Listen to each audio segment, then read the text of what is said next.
anlatan insan, İnsanlık adına konuşan insan, Allah Kur'an'ı anlatan insan. Sana koydular günah değil mi? Elleri kırılsın yazık değil mi? Sana koydular günah değil mi? Elleri kırılsın yazık değil mi?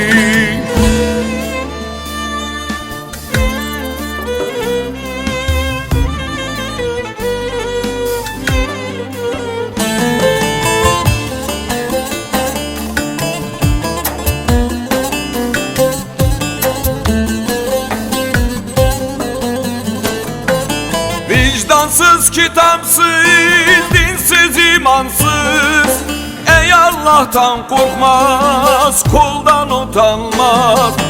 Vicdansız, kitapsız, dinsiz, imansız, ey Allah'tan korkmaz, kuldan utanmaz. Tasmanı kim tutar, itin birisi, Ramazana kıydın itin birisi. Tasmanı kim tutar, itin birisi, sen hocaya koydun itin birisi.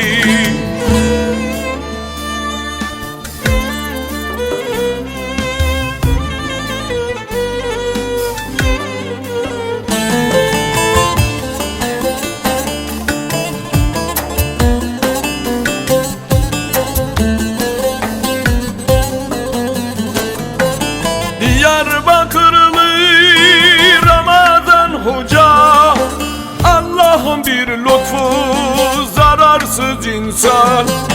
Diyarbakırlı Ramazan Hoca, Allah'ın bir lütfu, zararsız insan.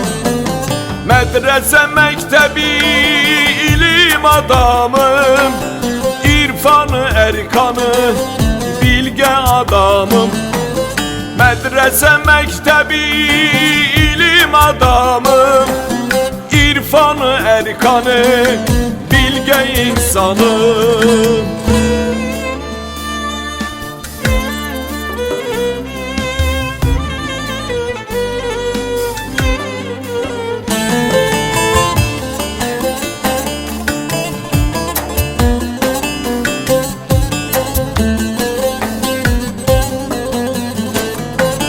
Ramazan Hoca'yı siz katlettiniz, faili meçhule kurban ettiniz.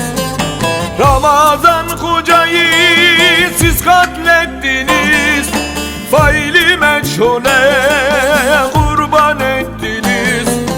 Konuşan kitap mübarek insan, susan disiz şeytan, öyle değil mi?